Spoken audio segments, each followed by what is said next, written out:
দেখুন সকাল সকাল আমার ছেলে আমাকে একটা কি এনে দিল। এটা এই সবেটা, সবেদা। আর আমাদের গাছে হয়েছে এই সবেদাটা, গাছে অনেকগুলো সবেদাই হয়েছে, মোটমাট সবগুলোই ছোট ছোট। এটা একটু বড় হয়েছে। এই যে আমার ছেলে অনলাইন ক্লাস করতে বসেছে। সকাল সকাল ঘুম থেকে উঠে চান ঠান করে অনলাইন ক্লাস করে।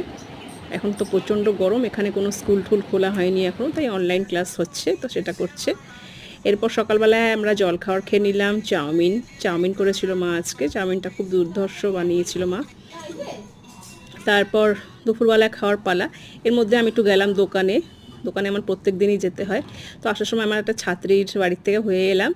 তো দেখলাম যে সে তার মা ওই আমাদের উড়িষ্যায় এরকম রাস্তায় একটা পুজো করা হয়, ওটাকে বলা হয় মঙ্গলা পুজো আছে, সেটা করা হয়, সে করছিল।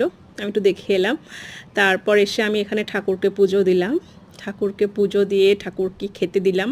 আজ হয়েছিল বাড়িতে ভাত, মিষ্টি দই, মানে টক দই আর কি, ওটা মিষ্টি করে দিয়েছিলাম। আর চাল কুমড়ো দিয়ে ডাল হয়েছিল, আর কাঁচা কলার তরকারি হয়েছিল। এটা হয়েছিল। আর আমাদের জন্য ডিম হয়েছিল। আমার ছেলে তো মাছ মাংস ছাড়া খেতেই পারে না, তাই আজকে আর ভাতটা বিশেষ খাইনি। সন্ধেবেলায় মা একটু ম্যাঙ্গো জুস করে দিল। এটা ম্যাঙ্গো জুস না বলে স্মুদি বললেই ঠিক হবে, কারণ এতটাই ঘন হয়েছিল এটা। আর রাত্রিবেলায় আমাদের হয়েছিল লুচি আর মানে চানা মশলা হয়েছিল। চানা মশলাটা আমাদের বাড়িতে অনেক দিন